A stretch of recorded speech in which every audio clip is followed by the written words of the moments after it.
Okay, Natlan, let's have a discussion about what the heck is going on in these Archon and World Quests. How they, and one artifact set in particular, are beginning to answer some big questions, and when it is that Mavuika and Capitano will chill out and sit down for dinner. This is the Unlikely Genshin Gamer, and I'm about to seriously analyze version 5.0, explain some of the new lore we were introduced to, and lay out some groundbreaking theories. Be warned, spoilers abound for most of the content of 5.0. Now, while I don't really intend to set foot in the dockyard, I do want to talk about that fight. Capitano made quite an entrance, jumping straight to the absolute point.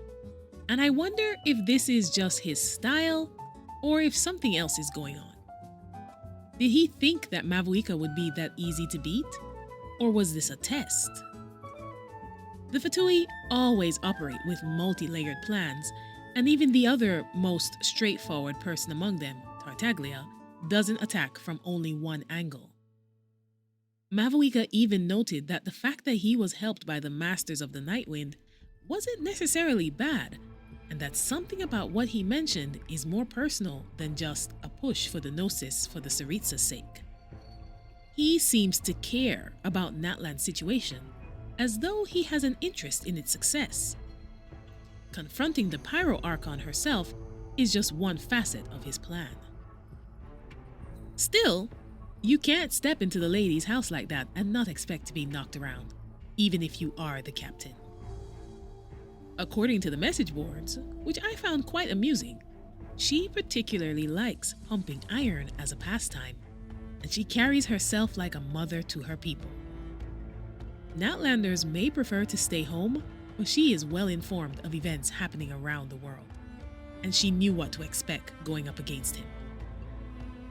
Still, it was a close call, which really begs the question, who or what is Capitano? He mentions a few things in his declaration before the fight which are pretty interesting as well. One of those is the rules of Natlan, which he thinks need to change. But those rules, which dictate how more Archons arise and how Natlan will go about fighting the Abyss, are rooted with the dragons, believe it or not. The dragons we've been learning so much about recently play a huge role in the history of Natlan. This land of volcanoes and hot springs was their last stronghold after the massive war to get rid of them. After the land was inundated with the Abyss way back before Deshret's time, and many of the ley lines burned away in Natlan, both the dragons and humanity suffered greatly.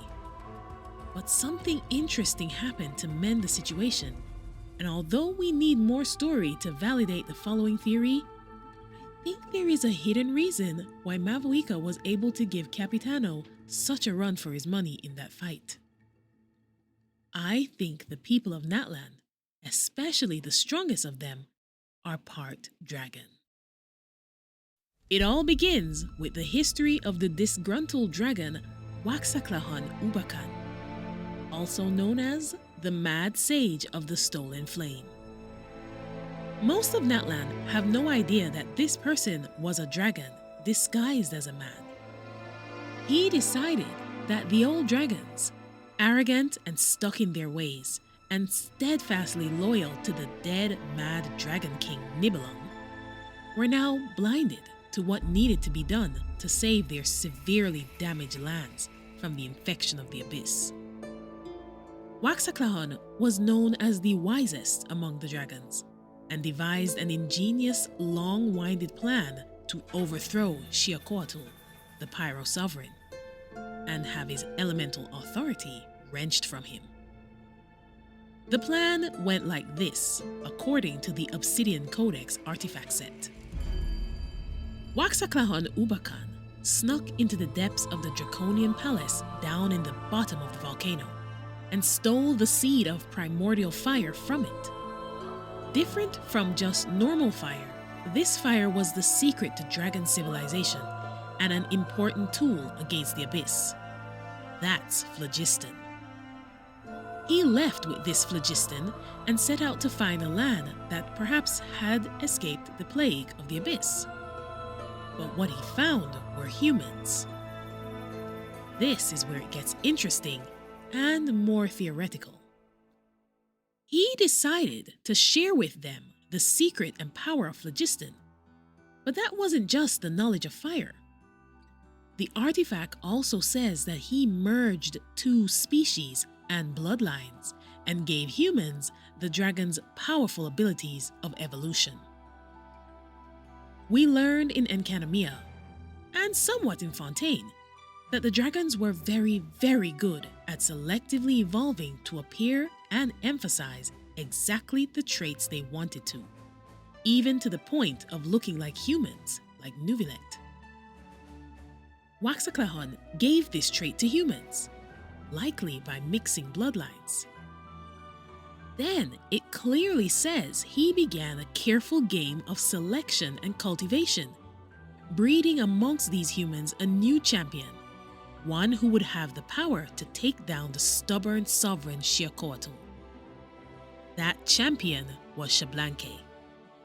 The artifacts tell us that throughout all this, the dragons remained unaware of the dangerous changes taking place outside their secluded palace.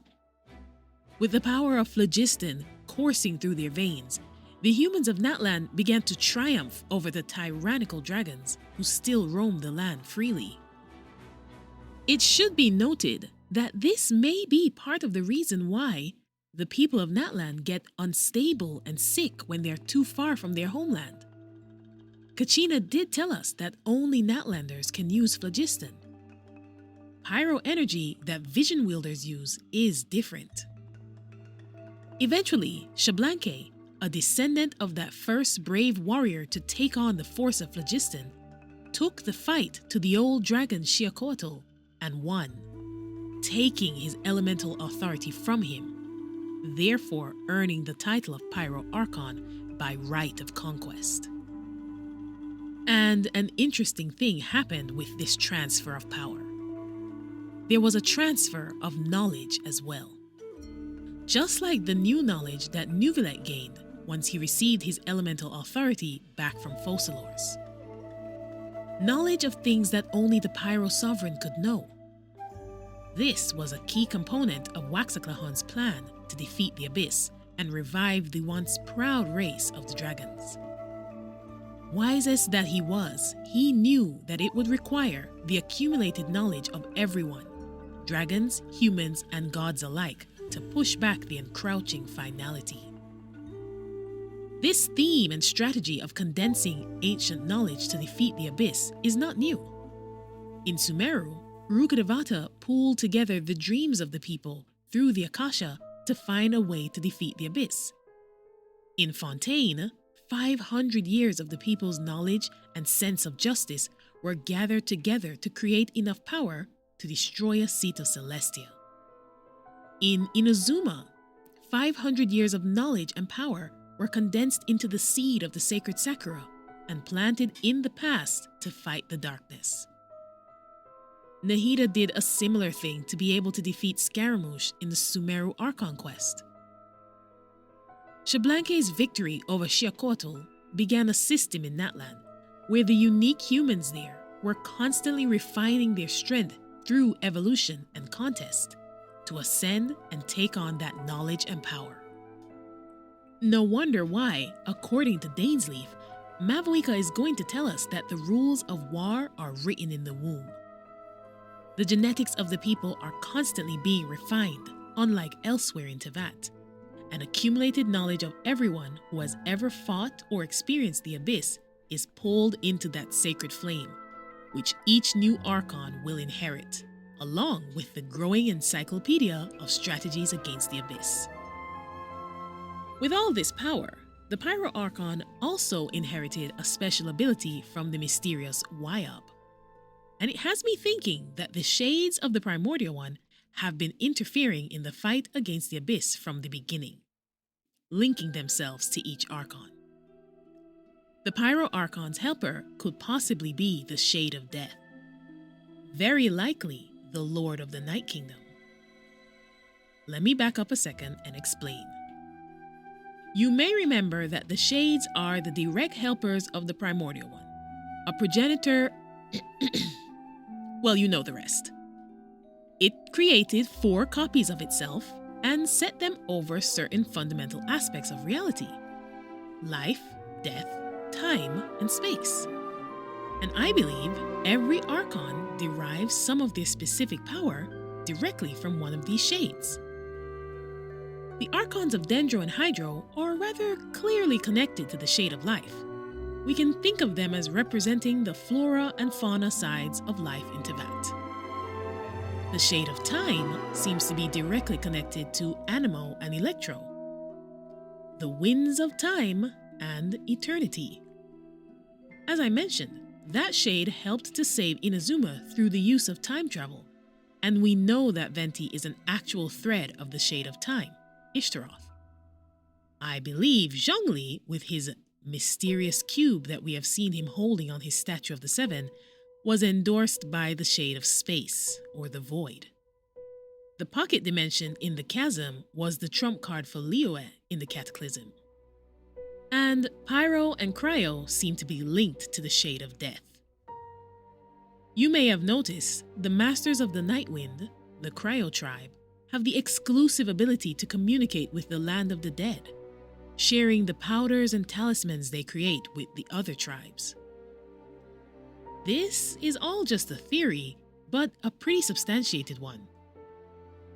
Knowing what the Wayob and the Night Kingdom are will help it make more sense. The Night Kingdom is a lot like the ley lines in other regions. It holds the memories of the land and the people, including the collections of memories that make up a person. Just like how in, say, Inazuma, a person who has died may be seen in the ley lines because that is where their memories are stored, the Night Realm does the same. That also makes it very much the realm of the dead. The Wayob is a manifestation of the combined consciousnesses of both the living and dead in each tribe of Natlan. The phenomenon began sometime after the people of Natlan received the power of phlogiston, but it is separate. In fact, the dragon sage Waxaklahun resented it because it was ruled by great foes of the dragons. Sounds like a shade, right? If we think of Teyvat as having 2 different levels of death, then the function of the Night Kingdom and the great fear of being killed by the Abyss make more sense. Teyvat functions on samsaras, repeating cycles, and when most people die, they return to this cycle to appear again in some form in later years. That's the first death, the one that will take you to the Night Kingdom in Natlan. But if you remember, the Abyss devours memories, eradicating them or corrupting them to the point where they aren't readable anymore.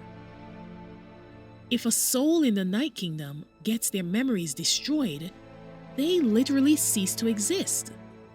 There is no re-entering the cycle and no coming back. Pretty scary, right?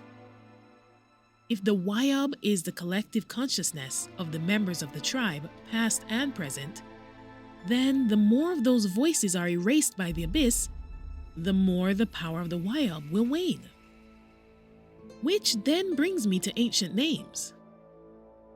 A way in which a person and their deeds can be literally located amongst a sea of combined souls in the land of the dead, and through the Pyro Archon's unique powers can sometimes be brought back into the land of the living.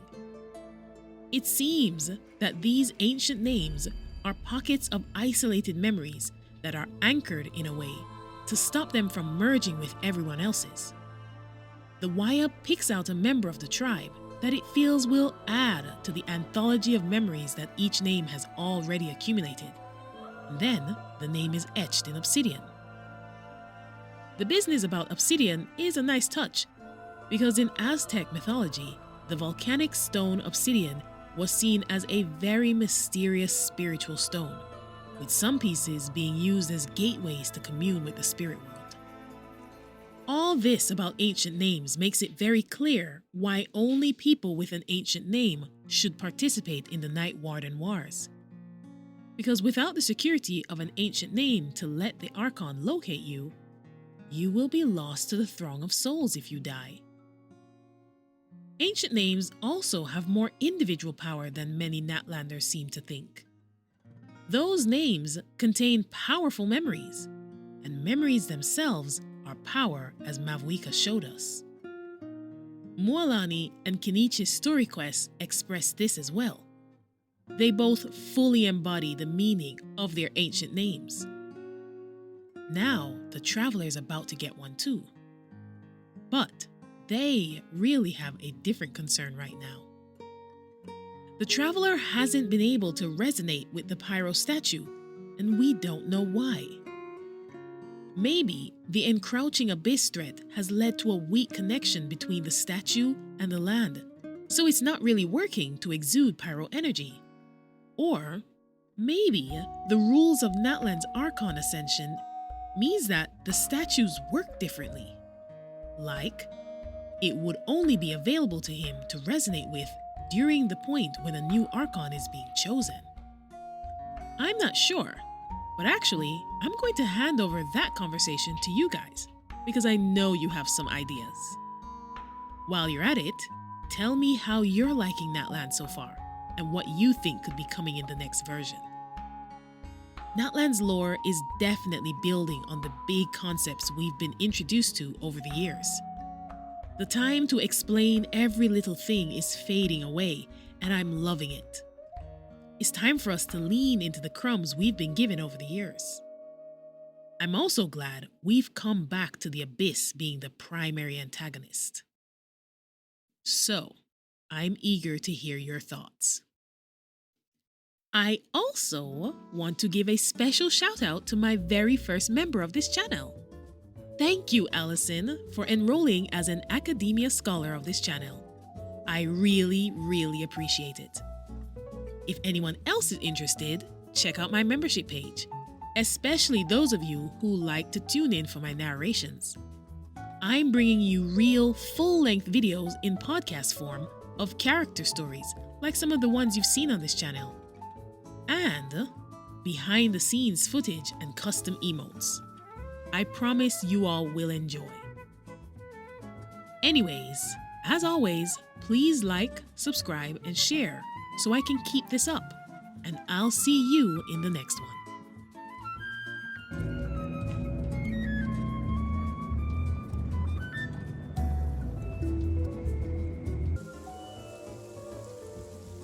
Nice. That's gonna look perfect.